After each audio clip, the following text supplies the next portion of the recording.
IVM. Hi everybody, just wanted to ask everyone for a quick favor. We're running a brand survey right now and would really appreciate it if you could let us know what you think about the advertising on IVM. Go to ivmpodcast.com/survey and do let us know. As part of this, we'll be selecting 10 random participants and sending them some IVM swag, so do fill out those surveys.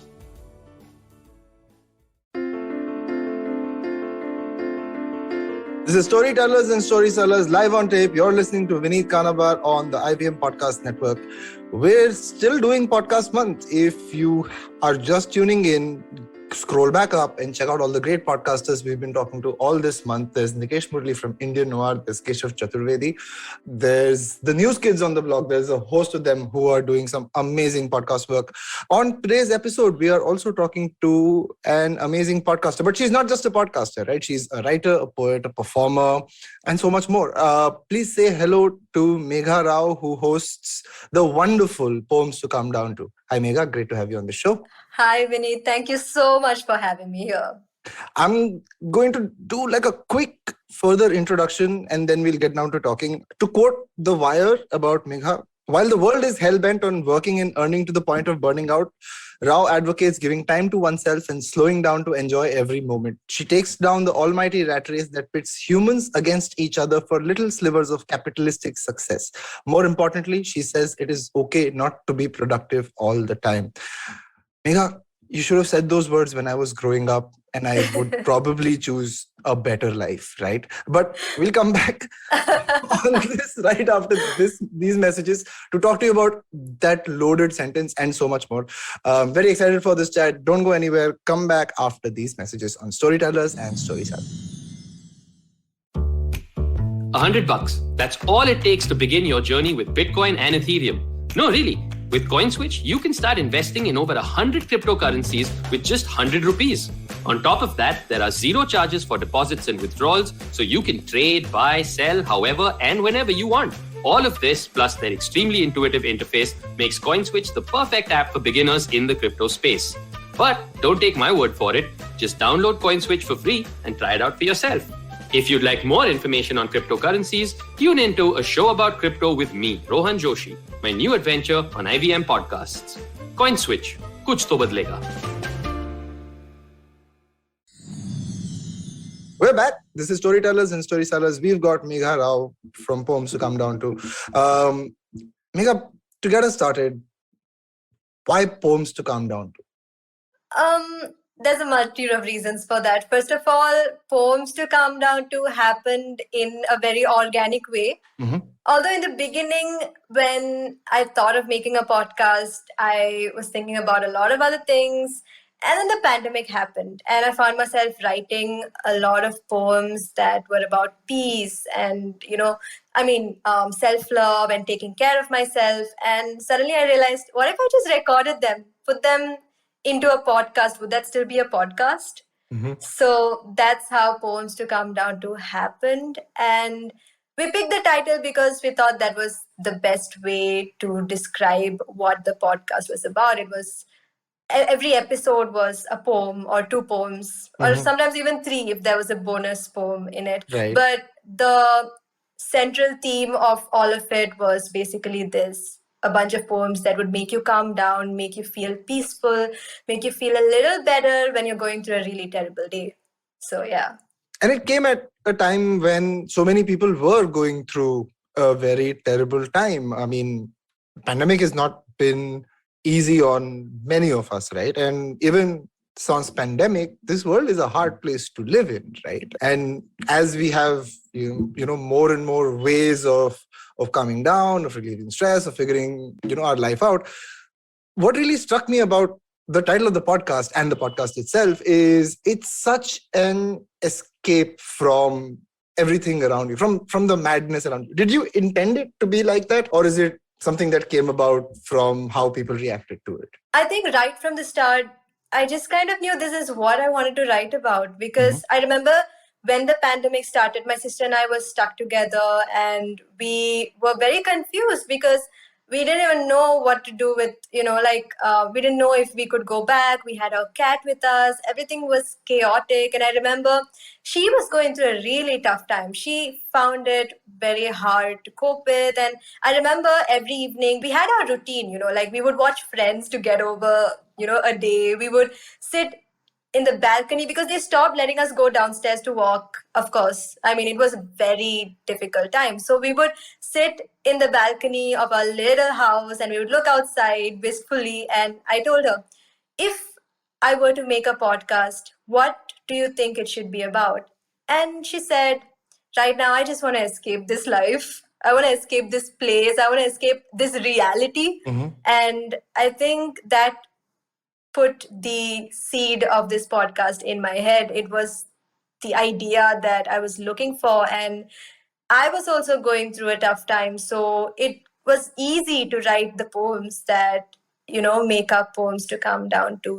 And I mean, you're completely right. This year, last year, it's shown us that mental health is so important. I mean, physical health, of course, but even mental health, people have started to realize how difficult things are getting. For sure. Tell me about the process of bringing the podcast to life. I know you worked with Roshan and Commune for a bit. How did that go about? So walk us through how you brought it to life, right? From that conversation with your sister to putting it out and then, ruling the charts for a while as well. Tell us more. So Shantanu was the one who came up with the title. Shout out to Shantanu. What an amazing guy Shantanu is. But yeah. Yeah, so he came up with the title and I was supposed to record it in a studio. But what happened was, of course, the pandemic happened. So then Commune told me that, what you should do? You should just open your cupboard up, stand in front of it and have your voice recorder on your phone and just record. They sent me a mic, but what happened was that when I started recording into the mic, the producer said that, okay, this doesn't sound like your voice anymore, right. So don't use the mic.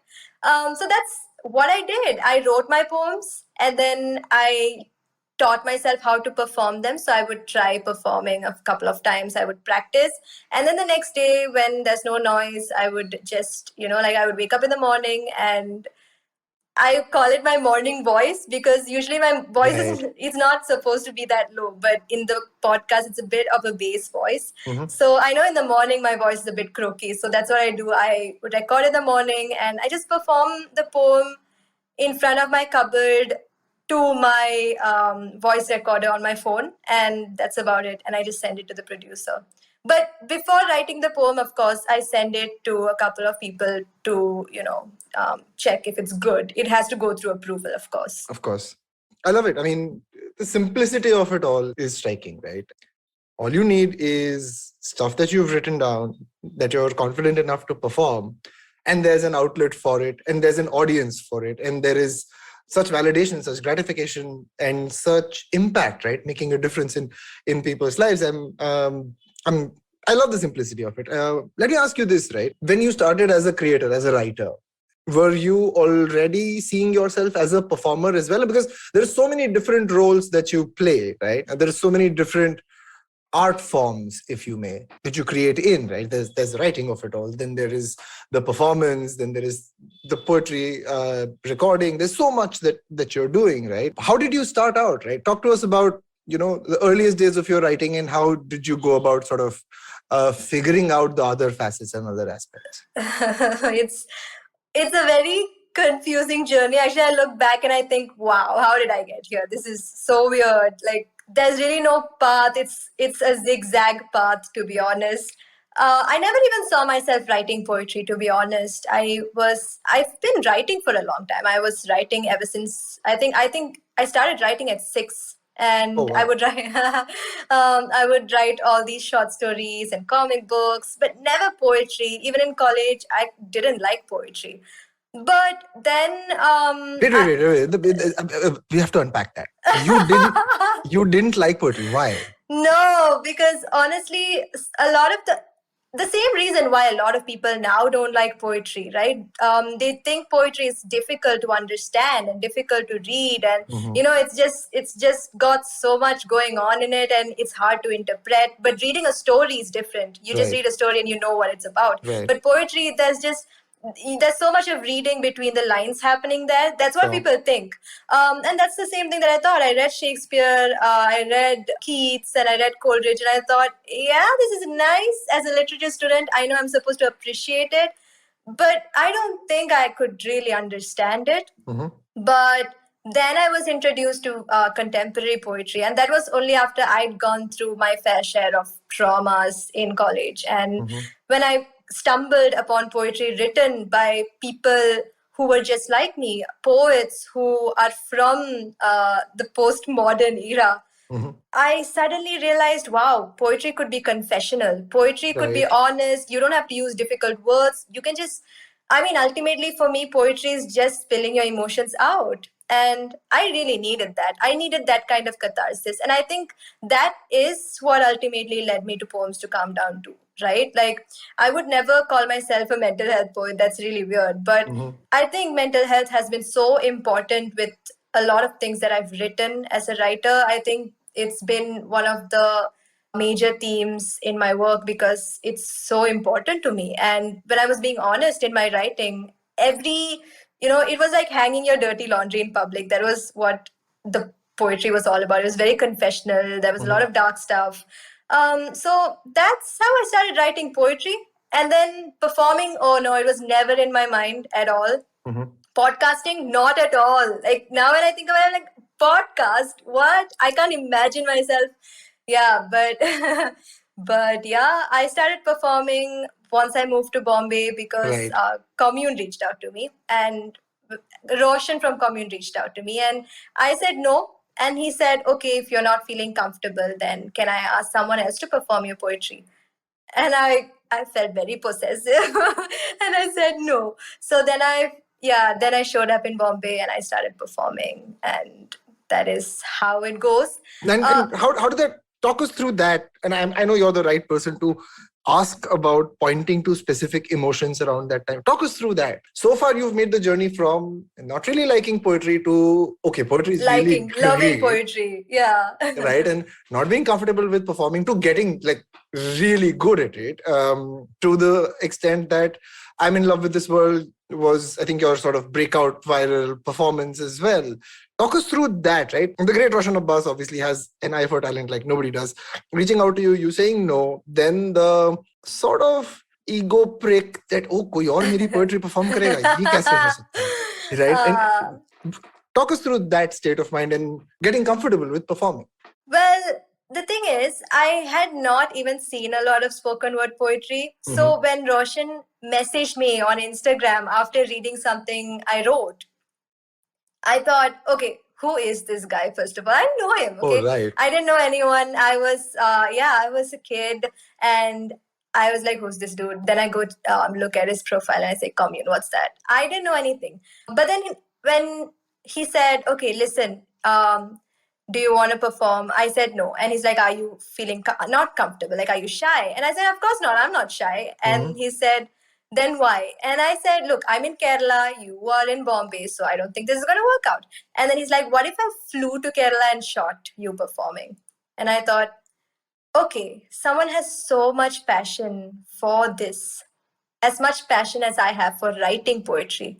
This person Right. so badly wants a poet to perform their poetry. That is, I was drawn in by that. That really moved me. Like, that passion that I saw in him, it was something that I had.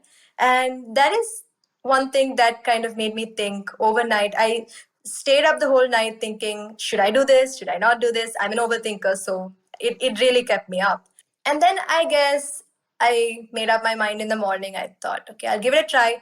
But at the same time, I didn't just want a recorded video. I just didn't want to record a video and then have it go up. I really wanted to practice. I wanted to perform somewhere first, maybe a bunch of places.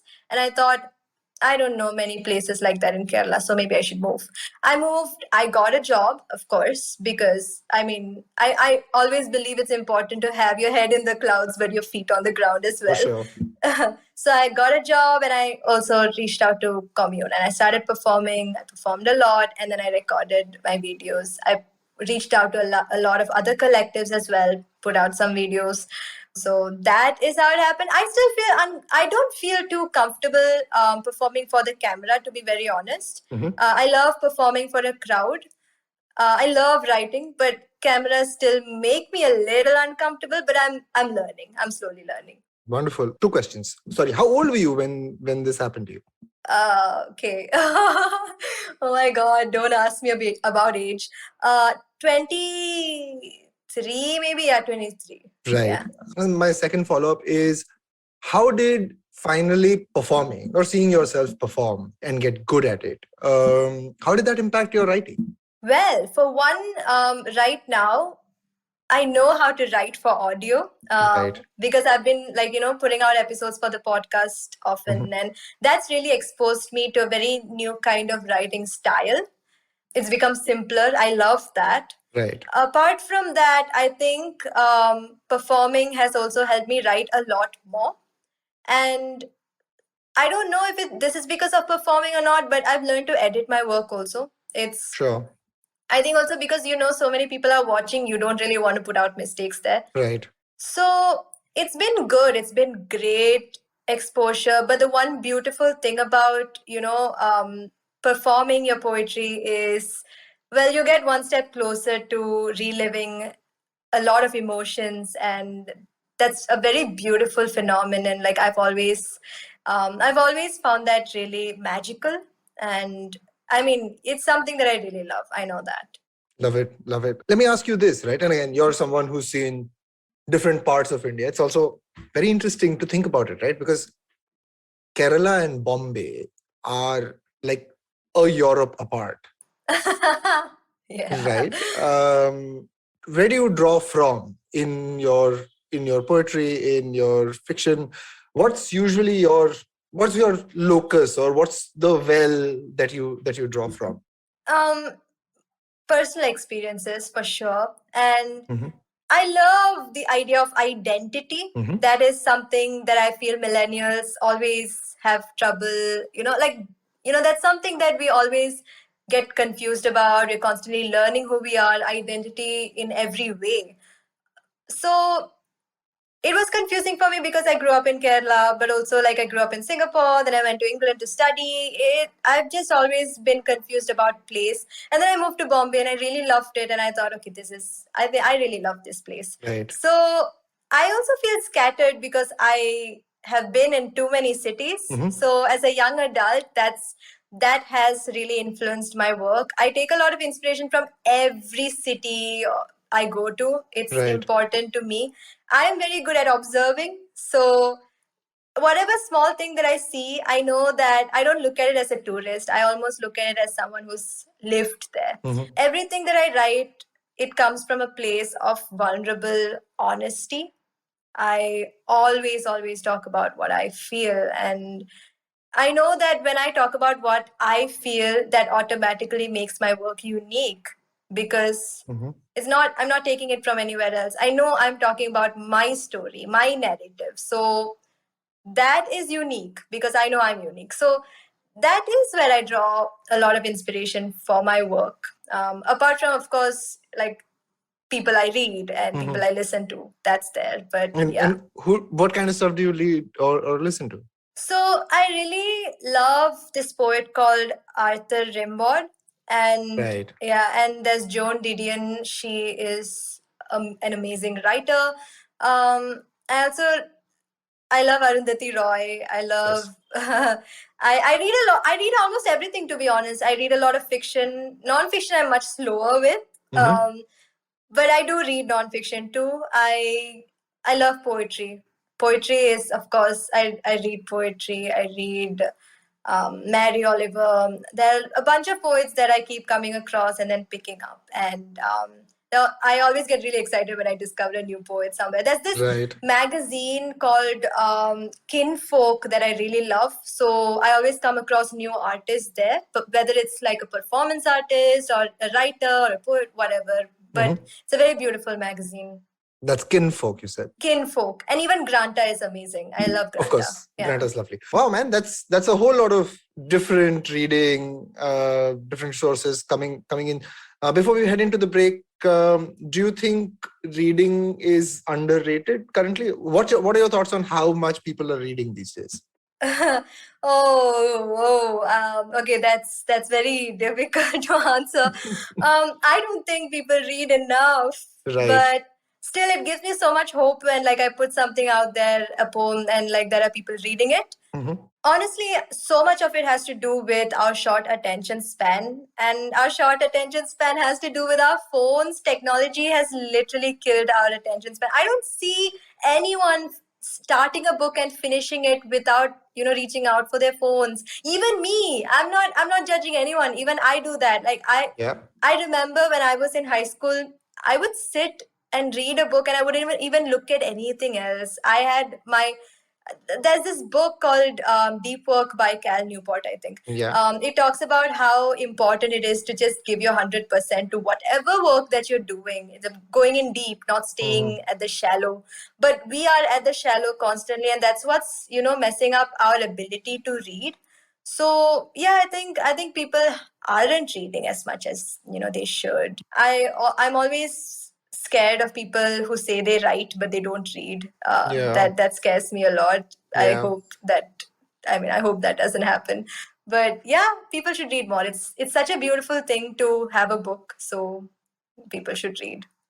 Love it. I think we're coming out of the other end of the late 90s multitasking doctrine, right? I think we're coming out of that 20-year epoch where now people are like, no, not multitasking, focus and do one thing at a time. And I will do one thing at a time, which is go into this break. Back after these short messages with Megha Rao, who's opening up her mind and her inspiration and her thoughts to all of us. And after this, we will talk to her about the dichotomy of being a digital creator who laments the short attention spans that we have today. Back on Storytellers and Storytellers after these messages. Intel vPro provides the complete manageability tools to detect, repair, and protect your devices remotely, so your workforce can keep doing what they do best, wherever they're working from. Today, as most employees and IT teams no longer work under the same roof, fixing glitchy PCs and proactively managing the PC fleet has become increasingly difficult. The Intel vPro platform addresses these problems. With its Intel Active Management technology, Intel AMT, vPro enables IT to keep mission-critical resources running by establishing a secure connection between IT and an Intel vPro platform-based PC. In the events of a cyber attack, Intel AMT lets IT remotely manage and repair systems simultaneously, even if they are dispersed across multiple locations. PCs can be recovered quickly wherever they may be. Plus, the Intel Endpoint Management Assistant, Intel EMA, enables cloud-based manageability using simple web-based tools to connect with and remediate any Intel vPro platform-based PC. Both these tools provide better manageability and faster response time, resulting in substantial device management support cost savings and fewer help desk tickets. Visit www.intel.in/ITheroes to know more. Intel vPro, built for business. And we're back. We're still talking to Megha Rao about creating in the digital age, about poetry, about the catharsis of writing, and so much more. Megha, just before the break, we talked about short attention spans and phones and how these days information is sort of measured in memes consumed per day. How does that stack up against being a digital creator, right? And let me qualify this question a little bit so you don't think I'm just a random rabble rouser. We are slaves to an algorithm. Whether you're a creator or a consumer, all you're trying to do is create for an audience and keep them hooked and keep them coming back. Yeah, you're hustling for attention. You're hustling for attention. Yeah. trying to impress the internet, as someone else put it. Scary. Right? It's led to so many new forms of writing also emerge. Right? It's not like it's all doom and gloom. It's not like it's not a fertile bed for crazy innovation in the arts. Right? Mm-hmm. Folks are creating poetry for Instagram stories, which is an entirely new space. I have a book here called the YOLO Pages, which is just a collection of flash poetry on Twitter, which is just insane, right? And the kind of stuff that people have come up with, and the fragments of information that still seem to make sense. Then there are all of these creators who are putting out short poetry on Twitter, on Instagram. I know you spent a lot of time working with Terribly Tiny Tales as well, where, flash poetry or short fiction was entirely your bag, right? How does this stack up? And I want you to look at this from the prism of, hey, Dickens might have written like 8 novels in his entire life, or like 6 novels in his entire life, and he lived at a time when there was no TV, right? And that's why those things are boring as but now we're in a space where it's almost frenetic, compulsive creation. Do you feel that way as well, or is that just me being too hyper about this? No, I mean, I do believe that every era has its own literature. Mhm. And I mean, sometimes Dickens may not be relevant right now to some people. sure. To some people, it may be, but It's you not know, relevant. yeah, Not at all relevant. No relevance. it's the same conversation when I told you about how I couldn't follow the kind of poets that I had in my syllabus. But then when I read contemporary poetry, it suddenly made sense. And suddenly, for me, that was poetry. For someone else, that may not be poetry. They may think, oh, there's no end rhyme. What is this structure? It's bad, this and that. But the way I saw it as a young woman who was trying to figure out who she was, it gave me everything I needed. And the way I see a flash fiction is this: if it changes the life of even one reader out there, then it has every right to exist. I know I'm not someone who's elitist about this for sure. I support every literature that's come out in our century. I really, whether I read it or not, I think it's for our era, and nothing can change that. Like, it's talking about what's going on in our lives, and that's what art is about, right? It literally captures the people and the culture of its times. And if flash fiction is what does that, then yeah, we should. For sure. The dark underbelly of doing this for the internet as opposed to doing it for an audience is that there is a mad rush to be consistent creation. I mean, sure, of course, yeah. All creators are expected to be consistent, except if you're someone really great like Irvin Welsh, or someone who can put out one novel in a few years and things will be fine. How do you deal with that, right? I mean, do you feel that you yourself and creators around you feel pressed by the algorithm to put out stuff, or how do you deal with that pressure is what I'm trying to ask you? Actually, Vineet, there was a time when it really bothered me because I knew that I had to post one poem every day on social media for it to be visible. Because, like, if I took 1 month and then I put out a poem, nobody would even see it because, like you said, the algorithm would mess that up. And that was starting to scare me because it was a confusing time. And I know that a lot of creators feel the pressure to put stuff out every day. But it got to a point where I thought, I'm going to burn out if this is going to happen. Like, I don't think I can write a poem every day. Maybe someone out there can, but I can't do it. I really can't. And then I asked myself, do I want to put, like, if I can't give my 100% to writing something every day, if I'm putting out 50% of the work that my capability out there, and just so that people can see me, I thought, would that be doing justice to what I do? And ultimately I asked myself, okay, Megha, do you want your work to stand the test of time? Are you here to create a legacy? Yes, you are. Then why are you even worried about time? So then I rewired my brain into thinking that, yeah, it's fine. I'm allowed to work at my own time, write my poems at my own pace. That's completely all right. And I don't keep social media on my phone. I just open it when I have to post something.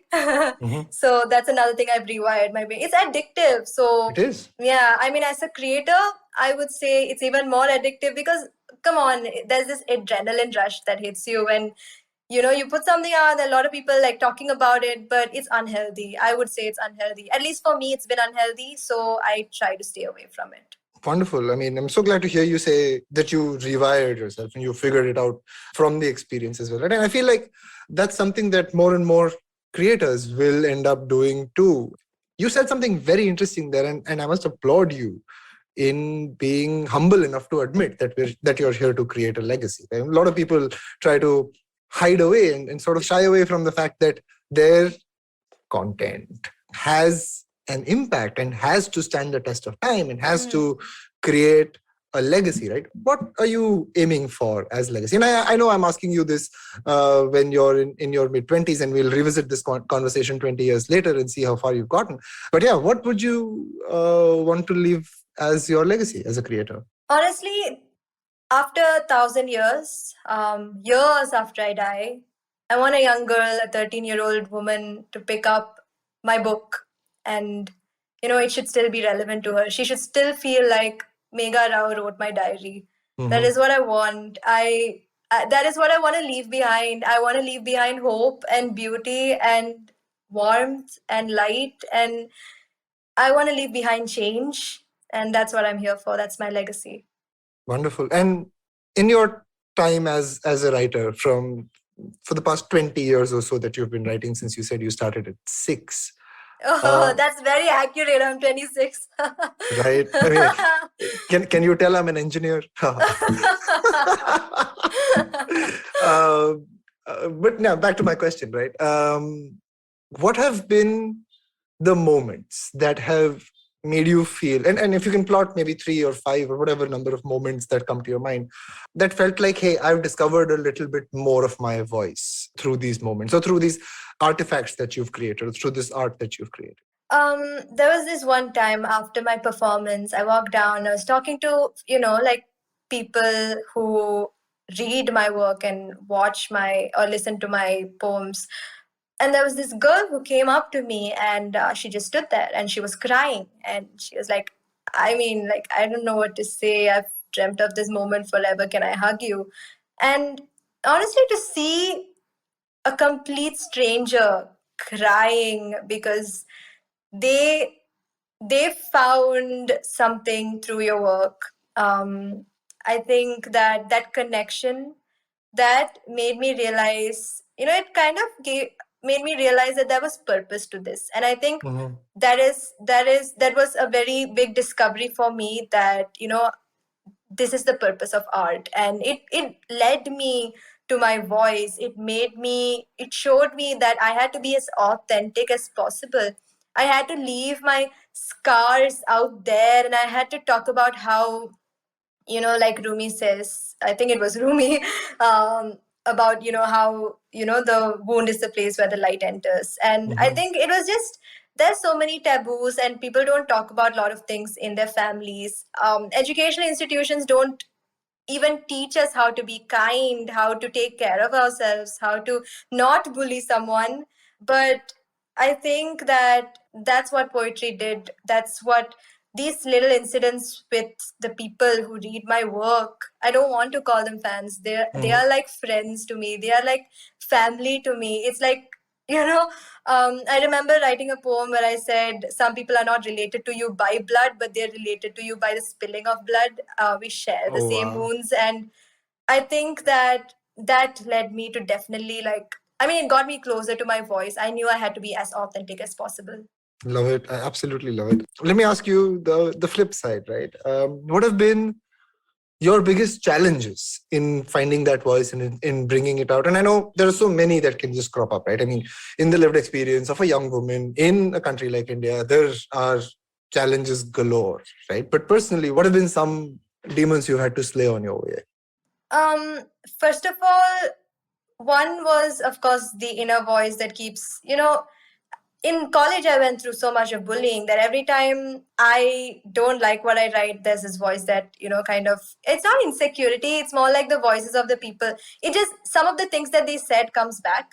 And I think that's one big roadblock that I keep having to cross over.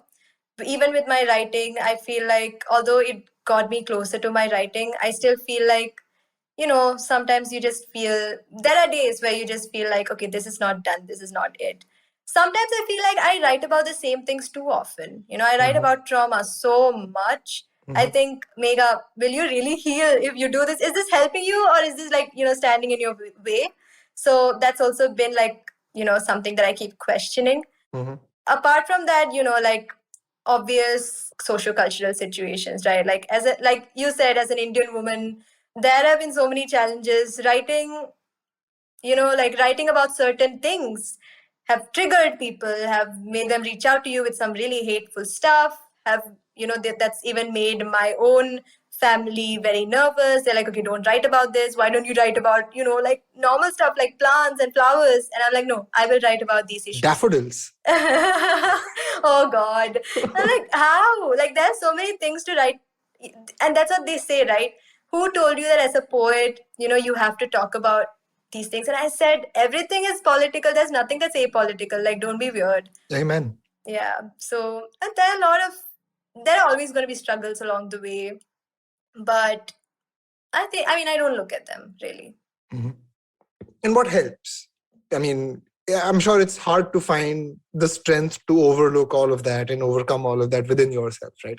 As a young writer, what helps? What is your support system like? What is the community of writers that you're part of like? Tell us about that. I don't know if I have a community of writers, but I have a beautiful support system. Honestly, even when it comes to criticism, I don't even read other people's criticism. I don't even care about it. To be honest, what I care about is the criticism from, let's say, someone like Shantanu, or someone, a friend who reads and would give me an unbiased opinion of my work. And I have quite a few of those. And of course, just friends who will be there for you even if you write the shittiest poem in the world and the world hates you. Right. Friends who will love you for who you are. I have a great support system. That includes my family, that includes my friends, and I only make myself truly accessible to very few people. So the inner circle is like less than 10 people, but we are really tight, and I think we're very mature people also. So that's the one thing that really makes me realize that I'm doing the right thing. Honestly, to have good people around you, and I've curated my inner circle. Like, I have good people, people who add value to my life. So yeah, that I'm very proud of that, and that is what keeps me going for sure. That's what keeps me going. Wonderful. And I hope that sticks by you through thick and thin, because I think what I meant by community around a writer is, I think every writer needs those people around them, right? To give you a sense. And as you become more successful, as you become better, so that your work continues to be, reflective of your potential and your caliber. And as you become more successful, you're going to lose friends too. Like that's going to happen. But I mean, eye on the goal, and also know that if you are a good person, good people will find you too. So wonderful. Let me ask you about this, right? And I know one of the earliest poems you put out was about being in love with this world. Do you think that's something that needs to be said more and more in especially in this sort of media idle universe that we live in, that hey, we still live in a bloody beautiful, once in a lifetime rock floating in the middle of space where we have everything provided? I mean, to ask this question differently, do you think your poetry is about hope, and do you want to continue to be writing about hope, or are you, as you grow, going in a different direction? It's always about hope. It's always about beauty. To be honest, even when I talk about like the darkest, dirtiest of things, I'm talking about it because I want to survive. I want to live, right? Like, I've not lost hope. That's why I'm writing a poem about it. And my poetry is always going to be about hope. I was reading this beautiful children's book very recently. It's called Last Stop on the Market, where this boy rides the bus with his grandmother, and he keeps asking, why do we have to ride the bus? Why can't we go on a car? And she shows him all the beautiful things in the world. It's such a beautiful book for kids. And I think that, right from the beginning, we need to teach kids empathy, show them that it's not just textbook intelligence, but we need a world where people have emotional intelligence. And that is what I was going with. I mean, with that poem also, like I wanted I really wanted to tell people that, like, it's the little things. Don't wait for a big change in the world. Don't wait for the opposite of world war. Don't wait for world peace. It's really the little things, small actions that people do that, make you realize that no matter what, the world is still beautiful. Like, it's still beautiful. Life is still worth it. And I do believe that. Wonderful. That's such a nice, hopeful way of looking at things. To wrap up my questions before we go into Water with Vineet, what's your advice to young writers who are trying to find their voice or who are trying to put themselves out there, but are probably riddled with self-doubt, maybe don't know what to write about, maybe don't know whether this is okay to write? What's your advice? I'm going to say the most obvious thing: be yourself. Really be yourself. Like, that's just how I became a poet. By writing about, what moved me, what changed me, who I was. Write about that. Write about things that move you, write about yourself. That makes it unique already. Don't try to write like someone else. Write like yourself. That is your voice. Really, that's your voice. Right. Wonderful. And how do you get better? Reading. Yeah. Always keep reading. And I mean, if you want to perform, then watch performances. Listen to people performing poetry. I mean, that's how it is with everything, right? Whether it's painting or singing, whatever art is out there, the more you consume, the more you know, that the more you understand it. So, yeah. And how do you know if you're good? Well, I think that self-doubt is always going to be there, but you're good when you've said the truth. And it's as simple as that. When you've given your 100%. I wish it was as simple as that. You just know you'll be good if you tell the truth, and it's as simple as that. But it's not. But I'm joking. No, but Vineet, I think like this is how it works. You write something. If you want, you put it out there, and you just switch off social media. Done. Like, I mean, that's what I do.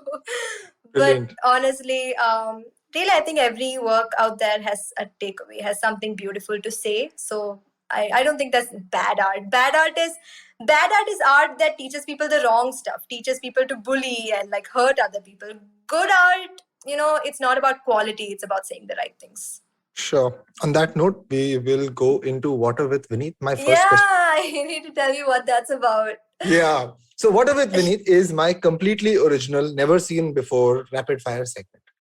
Completely original. There is nothing in the world like do I need water next to me? No, right? You don't. Okay. You don't just need your wits about you, and you don't have any time between when I ask you a question and I crack under pressure. I'm so bad at under pressure. Like, seriously. Okay, that's you lowering expectations, I can tell. All right. First question. Since you talked about there's no good art or bad art and the truth, what is your honest take on Rupi Kaur? I love her. I think a lot of people don't like her. I don't really read a lot of like short form poetry. I'm more of a long form poetry person. But I think it's remarkable that a poet made it to Amazon Prime. I think that's amazing. So I love her. I do like her. Wonderful. My next question is 3 contemporary Indian poets that you're following that you expect big things from. Ooh, okay. One is, I love Arundhati Subramaniam. And Meena Kandasamy is really amazing. Tishani Doshi is great. Can I add one more? Akhil Katyal is really amazing too. Love it. You can add a few more if you like. No, that's about it. Finally, my last question on Water with Vineet to you is give me a second. I'm going to think of a nice one. Oh, yay. See, I'm going to read your mind. I have my tarot cards next to me. I'm going to read your mind. Oh, shit. And find out what the last question is. Oh, shit. Well done, man. But yeah, give me a second. Wow. Okay, I will ask you this, right? What next for you? Teething, my book, my first poetry collection out with HarperCollins in December, and I'm so excited for it. What can people expect? Okay, people can expect to revisit their childhood. For everyone who's lost their innocence to adulting, get ready to go back to being a kid again.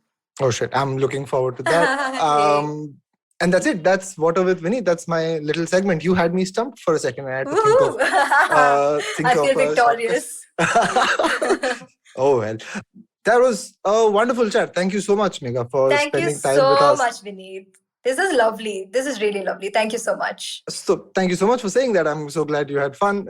And it was truly wonderful to have someone who's young, has her wits about her, has seen a journey and gotten somewhere on the back of discovering what they love doing. And I'm so glad that more and more people are finding out about your art and your work through every medium possible. And I wish you all the best for your book and for everything else that comes after. We will connect again in a few years and do an update on your legacy for sure. Oh, that would be wonderful. Yeah. For sure. Thank you so much. That's it on this episode of Storytellers and Storysellers. We were talking to Megha Rao about poetry, and this brings us to the end of what has been an amazing podcast month. I got to learn so much talking to my fellow podcasters. I say that as if like, oh, hello, fellow young kids. But I really did. It was wonderful to hear Nikesh talk about all the amazing stuff that he's doing, putting together what is one of the finest horror podcasts in this country. We had Keshav talk about how he's adding depth to his photographic memory on his podcast. We had the young kids who are doing news on News Kids on the Block talk about why they started a podcast in this sort of news-addled world. And we had a lovely parenting podcast host talking to us about raising parents. That's what her show was called. And now this wonderful episode with Megha. We're at the end. Next week, we will start Gaming Month. Tune in for that. If you like this episode, if you like any of these episodes, write to me on social media. I know we're all addled, but write to me anyway, and I will not respond. No, I will. Maybe. I don't know. I'm at Ashcharya Fakit on Twitter and Instagram, or you can write to us at IVM Podcast if you don't like using the word f. That's it. This is me, Vineet Kanabar, on Storytellers and Storysellers saying goodbye.